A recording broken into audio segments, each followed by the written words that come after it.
The White House's top trade officials are meeting with their Chinese counterparts in Switzerland tomorrow, and the two sides have been mired in a trade war. They're seeking a path to de-escalate those tensions. Today, President Trump offered something of an olive branch by sharing that he supports a much lower tariff, a still relatively high 80% on Chinese goods. Still, that's nearly half the 145% that he first put into place. CNN's Kristen Holmes is live for us at the White House. So, Kristen, what are officials saying on the eve of these important conversations? Yeah, Boris, and just to note there, 80%, even though that is lower than 145%, that's still astronomical. And when you talk to economists, they say anything above 50% is likely to freeze the market.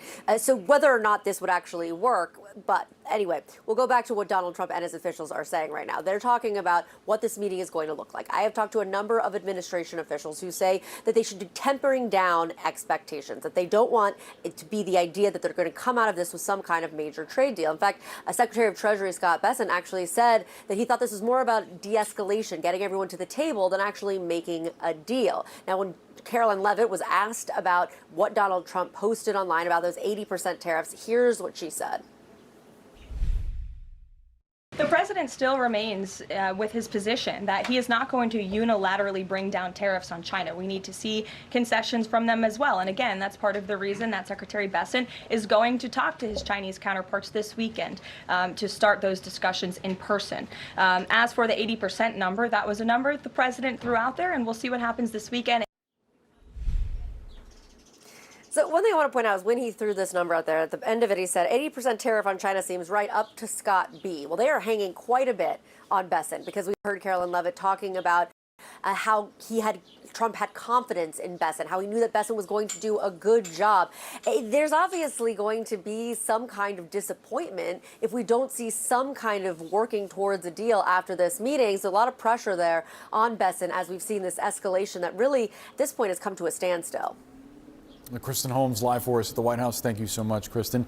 Let's bring in CNN's Matt Egan now. So, Matt, talk to us about the current impacts that these tariffs are having on trade between China and the United States.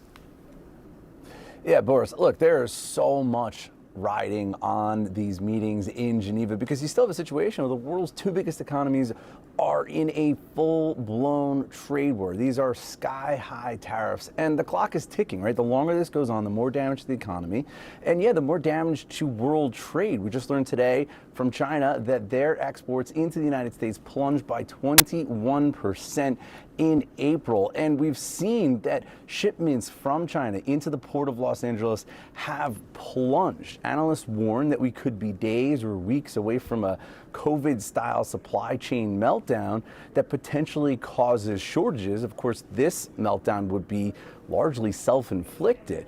And so that is why, obviously, any sort of de-escalation that comes out of this meeting would be welcome. 145% tariffs on China, that's just not sustainable. I would just note, though, that 80% tariffs, I mean, that is not exactly low. That is still very high, higher than pretty much anyone had been anticipating coming into this year. And even if shortages are avoided here, there's growing concern about sticker shock. The Goldman Sachs has this new warning out where they say that a key inflation metric in the United States could hit nearly 4% by Christmas, and they're anticipating even bigger price increases for a number of categories, including clothes, footwear, used cars, appliances, and computers.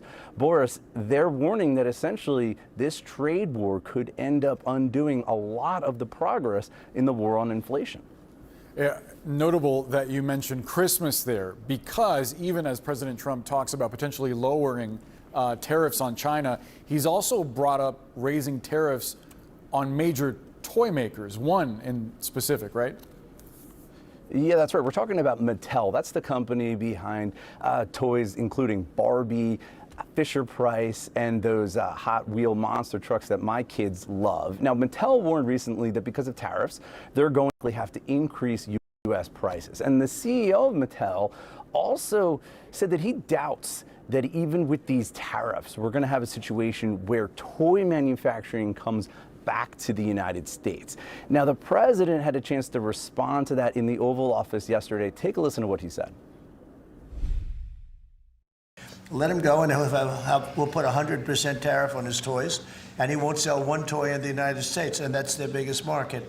I heard that. I mean, I watched this guy talking about how I'm going to go counter. I said, well, I wouldn't want to have him as an executive too long. So there you heard the president going directly after Mattel and its CEO. I would just note, though, that 100% tariffs, that would obviously dramatically increase the price that Americans are paying when they're trying to buy Barbies or Hot Wheels or other toys, if they could even get it. But it is notable to hear the president just a few days after Mattel came out with this price hike announcement, going right back after the company. Boris? Yeah, interesting. Matt Egan, thanks so much for the reporting. Brianna? The impact from this trade war has been significant, especially at the busiest port in the U.S., which is the Port of Los Angeles. Gene Soroka is with us now. He's the executive director at the Port of Los Angeles. Gene, great to have you back here. We had heard on Wednesday night from the Port of Seattle commissioner that they had no container ships in port. That was the first time they'd seen that since the height of the pandemic. Last time you and I spoke here recently, you were expecting a 35% drop in port traffic this week. What are you seeing? Good afternoon, Brianna. Yes, we saw that drop this week. And when we close the books tomorrow night, we'll be down about 31% in volume compared to the same time last year. We've welcomed 16 ships into the Port of Los Angeles this week. 4 vessels were canceled.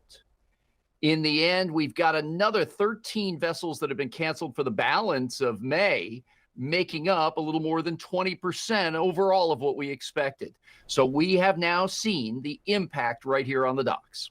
So you're seeing a real diminished volume coming in there. This morning, the president said the tariffs on China could be 80%, that they could go down. Now, I will say there are questions as to whether that is an overture rather than an actual number that he wants to see as an end goal. The White House is saying this isn't a unilateral thing.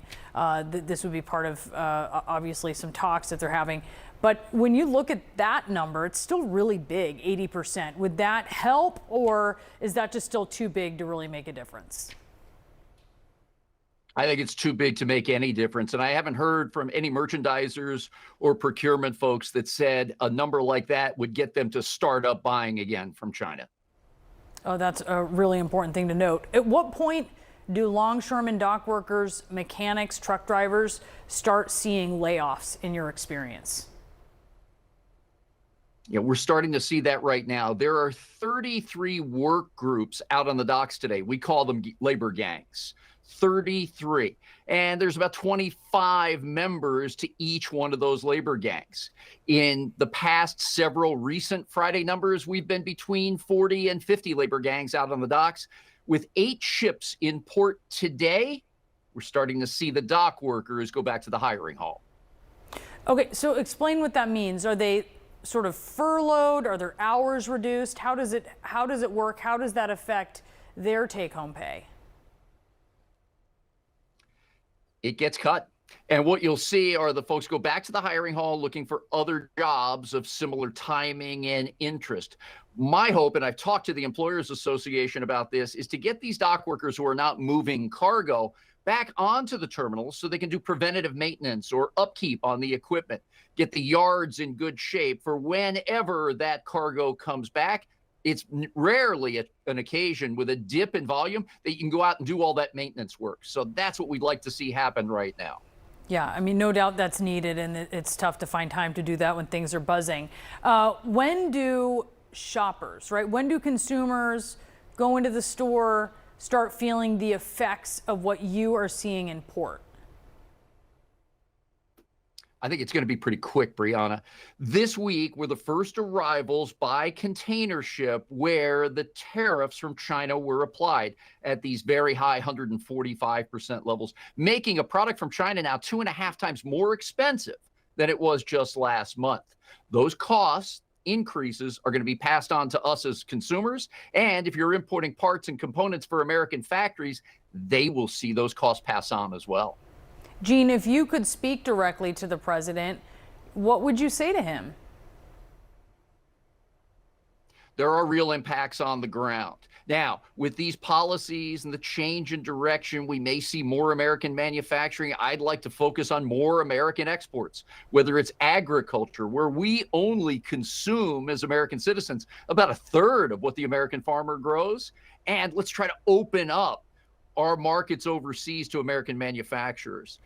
LA County is the largest employee base of manufacturing jobs in the country at 390,000 folks. Yet they export only 1% of the goods they make. Let's focus on these two areas to begin and see what we can do to open up markets overseas as part of these negotiations.